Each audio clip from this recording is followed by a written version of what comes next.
ये शुरू करते हैं ज़ैद और अयान की तलाश ए हिकमत। बहुत पुराने ज़माने की बात है।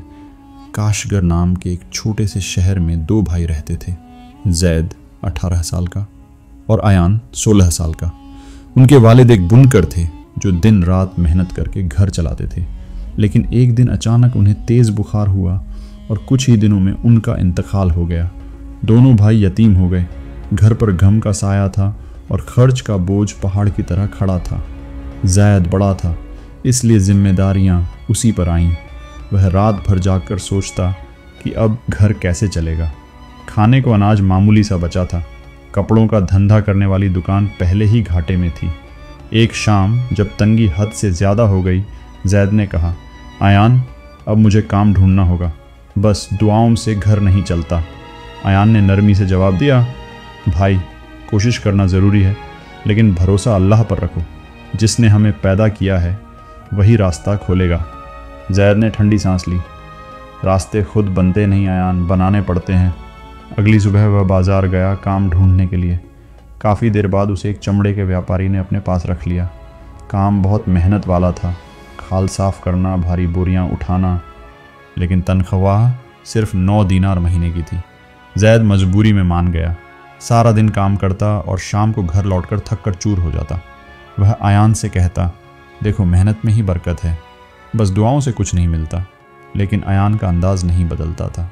वह नमाज और कुरान की तिलावत में दिल लगाता, मस्जिद में इल्म हासिल करता और कहता, भाई, मेहनत करो मगर दिल में यकीन भी रखो, अल्लाह कभी खाली नहीं लौटाता।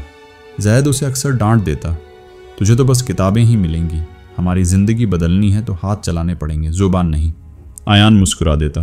वह जानता था कि ज़ैद सिर्फ हालात की वजह से तलखा हो गया है। इसी दौरान शहर में ऐलान हुआ कि खाजी ए शहर एक नया मुंसिफ ढूंढ रहे हैं जो ईमानदार हो, पढ़ा लिखा हो और लोगों के मसले हल कर सके। कई लोगों के नाम सुझाए गए और अचानक मस्जिद के आलिम ने अयान का नाम लिख दिया। सब हैरान थे। अयान अभी सिर्फ 16 साल का था, लेकिन उसका इल्म और सलीका सबको प्रभावित करता था। अयान महकमे में पहुंचा।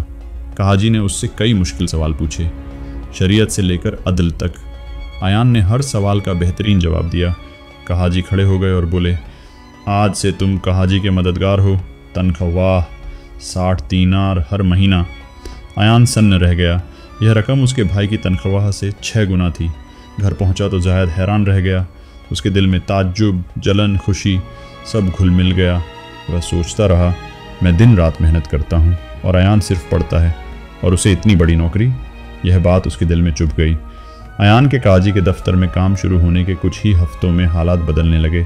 घर में खाने की कमी नहीं रही, कपड़ों की दुकान की मरम्मत भी हो गई और ज़ैद को पहली बार फिर से उम्मीद महसूस हुई। लेकिन इस सब के बावजूद ज़ैद के दिल में एक कांटा चुभ रहा था।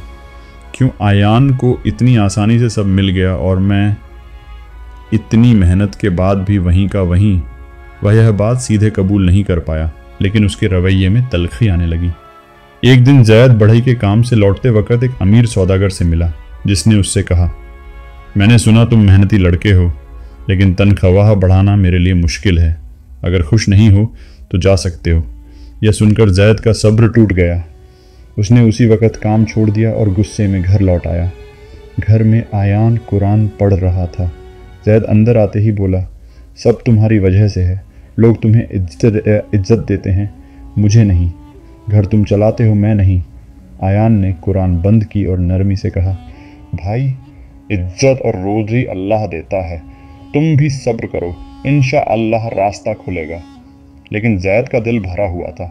वह बोला, मैंने सब्र बहुत कर लिया, अब मैं भी तुम्हारी तरह सिर्फ भरोसा करके देखूंगा, देखते हैं अल्लाह मुझे कैसे देता है। अयान घबरा गया। भाई, तवक्कुल का मतलब मेहनत छोड़ देना नहीं होता। लेकिन ज़ैद नहीं माना। 3 दिन इंतज़ार, 3 दिन नाउम्मीदी। ज़ैद 3 दिन घर में बैठा रहा। पहले दिन उसे लगा कोई दरवाज़ा खुद खुल जाएगा। दूसरे दिन उसे शर्म महसूस हुई, लेकिन उसने खुद को समझाया, अल्लाह देगा, ज़रूर देगा। तीसरे दिन घर में खाना ख़त्म हो गया। अयान अपनी तनख्वाह से घर चला रहा था। ज़ैद चुपचाप रोटी खा लेता, लेकिन हर निवाला उसकी खुददारी को चोट पहुंचाता। एक हफ्ता गुजर गया, फिर भी कोई काम, कोई मौका, कोई सहूलियत नहीं मिली। ज़ैद अंदर ही अंदर टूट रहा था। ایک رات اس کی دنیا بدل گئی۔ اس رات زید اپنی پرانی دکان میں بیٹھا تھا، اندھیرا، سناٹا اور ٹوٹی ہوئی امیدیں۔ وہ رو پڑا اور کہنے لگا، اے اللہ، اگر تو سچ میں رزق دینے والا ہے تو مجھے راہ دکھا۔ میں نے غلطی کی، مجھے سمجھا دے۔ تبھی اسے پیچھے سے ایک آواز آئی۔ ایک بوڑھا آدمی تھا، سفید داڑھی والا۔ اس نے کہا، بیٹا رو کیوں رہے ہو؟ زید نے سارا حال سنا دیا۔ بزرگ نے کہا، بیٹا توکل کا صحیح مطلب ہے، پہلے کوشش کرو پھر بھروسہ کرو، اونٹ کو پہلے باندھو پھر اللہ پر چھوڑو، یہی نبی کی ہدایت ہے۔ تم نے کوشش چھوڑی، اسی لیے راستہ بند ہوا۔ ان باتوں نے زید کے دل کو روشن کر دیا۔ اسے اپنی غلطی کا احساس ہوا۔ بزرگ نے کہا، کل صبح پھر سے کوشش کرنا، اللہ محنت کرنے والوں کے ساتھ ہے۔ زید کے دل سے بوجھ اتر گیا۔ اگلے دن ایک نئی شروعات صبح ہوتے ہی زید کام ڈھونڈنے نکلا۔ کئی دکانیں، کئی بازار، کئی کوششیں، لیکن ہر جگہ نہیں ملا۔ وہ تھک چکا تھا، لیکن اس بار اس نے ہار نہیں مانی۔ اسی دوران ایک قافلے کا سردار شہر میں کامگار ڈھونڈ رہا تھا۔ اسے ایک ایماندار اور مضبوط آدمی کی ضرورت تھی جو سامان کی نگرانی کر سکے۔ سردار نے زید کو دیکھ کر پوچھا، کیا تم سچ میں کام ڈھونڈ رہے ہو؟ زید بولا، ہاں، پورے دل سے۔ سردار مسکرایا، میں نے تمہیں کئی بار اپنے باپ کی دکان کے پاس کام کرتے دیکھا ہے، تم محنتی لگتے ہو، آؤ میرے ساتھ، تنخواہ 20 دینار دوں گا۔ زید کی آنکھیں چمک اٹھیں۔ یہ اس کے پرانے کام سے دگنا تھا۔ گھر جا کر اس نے ایان کو بتایا۔ ایان بولا، یہ ہے اللہ کا طریقہ، جب انسان جھکتا ہے تبھی اللہ اٹھاتا ہے۔ زید مسکرایا، اس کے چہرے پر راحت کا نور تھا۔ زید نے قافلے کے ساتھ کام شروع کر دیا۔ اس کا کام تھا اونٹوں پر لدے سامان کی نگرانی، رات کو پہرا دینا اور سفر میں مدد کرنا۔ زید کے دل میں اب ایک نئی روشنی تھی۔ وہ محنت بھی کرتا اور نماز بھی پڑھتا۔ ہر کام سے پہلے بسم اللہ کہتا اور ہر کمائی پر الحمدللہ کہنا نہیں بھولتا۔ قافلے کا سردار اسے اکثر دور سے دیکھتا، کہتا، زید، تم باقی جوانوں سے الگ ہو، تمہیں ذمہ داری کا احساس ہے۔ زید صرف مسکرا دیتا۔ اس کے اندر کا غرور مٹ چکا تھا۔ قافلے پر حملہ قافلہ پہاڑی راستے سے گزر رہا تھا۔ اچانک 15 ڈاکو نیچے اترے اور چلائے، سارا سامان چھوڑ دو۔ لوگ ڈر گئے، کچھ بھاگنے لگے، لیکن زید آگے بڑھا۔ یہ امانت ہے، ہم اسے جان دے کر بھی نہیں چھوڑیں گے، اللہ ہمارے ساتھ ہے۔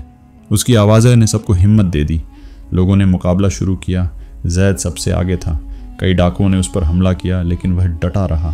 کچھ دیر بعد ڈاکو بھاگ نکلے۔ سردار دوڑا، اگر تم نہیں ہوتے تو ہم سب ختم تھے۔ زید بولا، سردار، میں نے اپنا فرض نبھایا ہے۔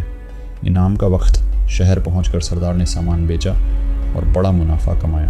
اس نے 2 تھیلیاں دیں، ایک میں 20 دینار تنخواہ، دوسری میں 20 دینار انعام۔ زید نے صرف تنخواہ لینے کی کوشش کی۔ سردار بولا، کیوں؟ زید بولا، میں نے فرض نبھایا ہے، اصل انعام اللہ دیتا ہے۔ سردار کی آنکھیں چمک اٹھیں، آج سے تم میرے خاص ساتھی ہو اور ایک دن تمہیں اپنا ساجھیدار بناؤں گا۔ دونوں بھائیوں کی نئی زندگی گھر لوٹ کر زید نے سب بتایا۔ ایان بولا، اللہ ہم محنت کا پھل دیتا ہے، لیکن نیت صاف ہونی چاہیے۔ زید نے 20 دینار نکال کر کہا، یہ غریبوں میں بانٹ دینا۔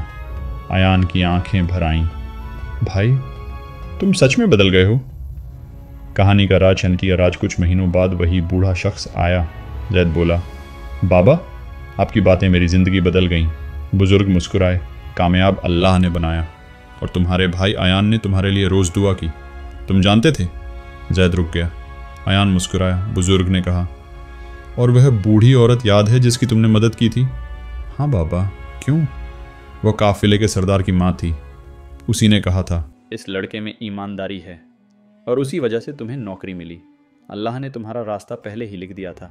انتم پیغام بیٹا، رزق محنت سے نہیں اللہ سے ملتا ہے، لیکن محنت وہ دروازہ ہے جس سے اللہ اپنی رحمت بھیجتا ہے۔